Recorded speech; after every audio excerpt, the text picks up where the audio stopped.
Bonsoir à tous et bienvenue pour cette nouvelle vidéo. On se retrouve pour une troisième vidéo de notre série de révision du module d'optique géométrique. Dans la dernière vidéo, nous avons pu voir en théorie le cas de la réflexion.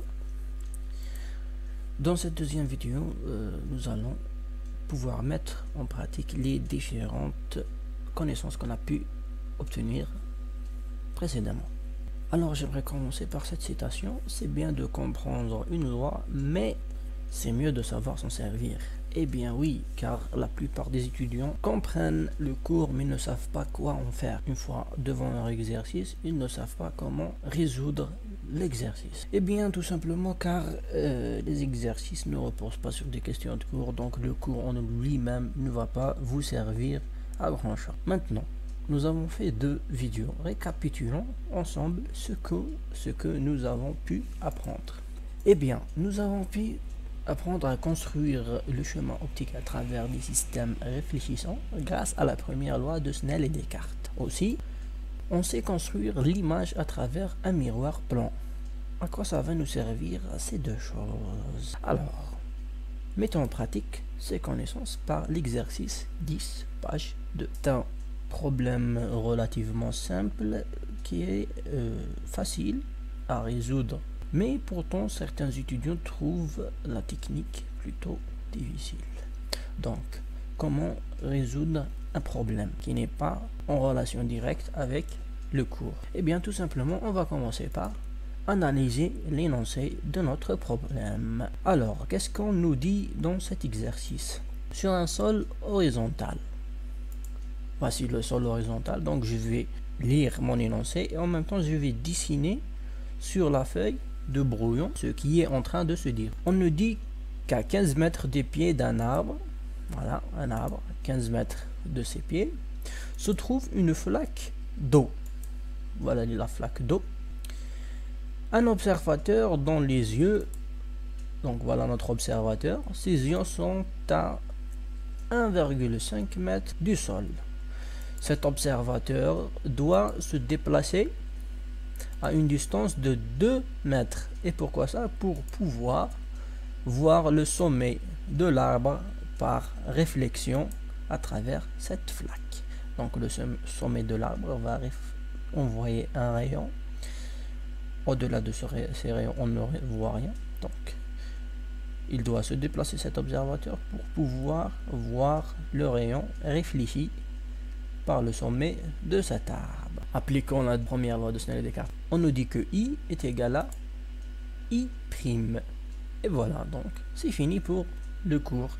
Pour pouvoir résoudre convenablement cet exercice, nous allons transposer ce schéma en un schéma géométrique facile à exploiter.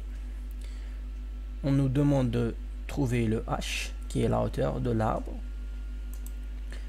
Eh bien, tout simplement, on va dessiner le schéma géométrique pour pouvoir l'exploiter. Ce schéma étant donné, il est possible de résoudre cet exercice par deux méthodes. Eh bien oui, pas une seule méthode. À chaque fois qu'on vous donnera un problème, il n'y aura pas une seule méthode pour le résoudre. On vous demandera une seule. Mais il existe différentes méthodes qui mènent au même résultat. Pour pouvoir justifier vos méthodes ou les résultats de calcul à un prof qui s'attend à un barème, il est très utile de dessiner les schémas et de faire les démonstrations pour que l'enseignant puisse comprendre ce que vous voulez faire et comment vous faites les choses et comment vous faites vos calculs. Donc je prends mon schéma, la méthode 1 sur ma feuille d'examen. Qu'est-ce que je remarque? Je remarque que cette distance et cette distance sont la même. Donc j'ai mon D. Je remarque aussi que cette distance et cette distance sont la même, le H. Donc la tangente de I est égale à grand D sur grand H. J'ai la tangente I, car mon I, je l'ai. Maintenant, je sais que I est égal à I'. Là, je vois bien que petit d, c'est exactement cette distance et petit h, c'est exactement cette distance. Donc la tangente de I' est égale à petit d sur petit h.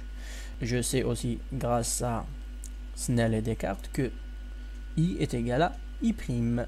Donc voilà, sur ma feuille d'examen, je dis que vu que I est égal à I', donc tangente I est égale à tangente I'.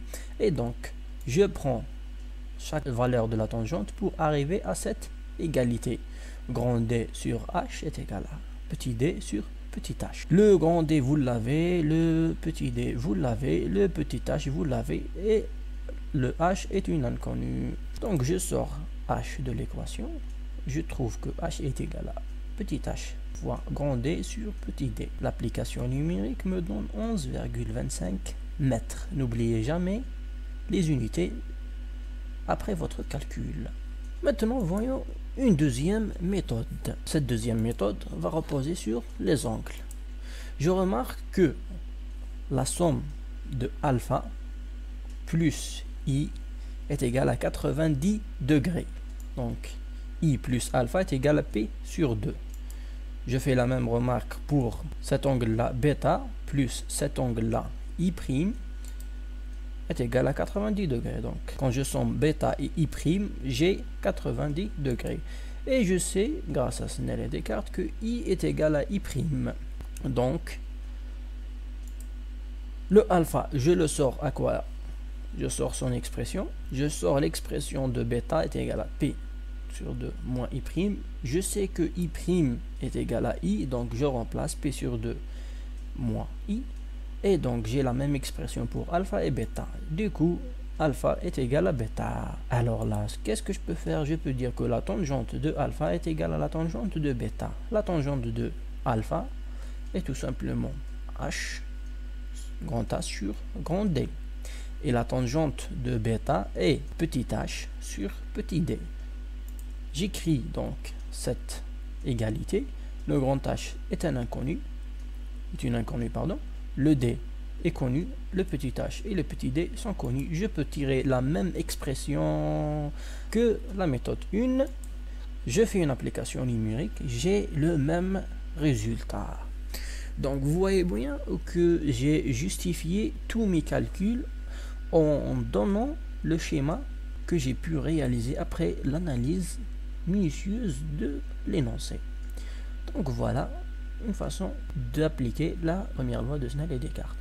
Alors qu'est-ce que j'ai comme conseil à vous donner? C'est toujours bien lire l'énoncé, toujours dessiner ce que vous êtes en train de lire. Une fois que vous avez compris la situation, vous sortez un schéma comme celui-là, et grâce à ce schéma, vous allez voir plus clair dans la solution.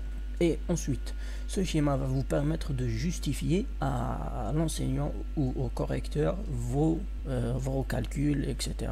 pour justifier votre méthode. Si votre méthode n'est pas celle demandée par le barème et que vous avez donné toutes les étapes de calcul, vous aurez la note complète, quelle que soit la méthode employée, du moment que vous avez le même résultat que celui attendu par le barème. N'oubliez pas de mettre tous les résultats intermédiaires et toutes les valeurs intermédiaires sans exception pour bien expliquer à l'enseignant correcteur ce que vous êtes en train de faire.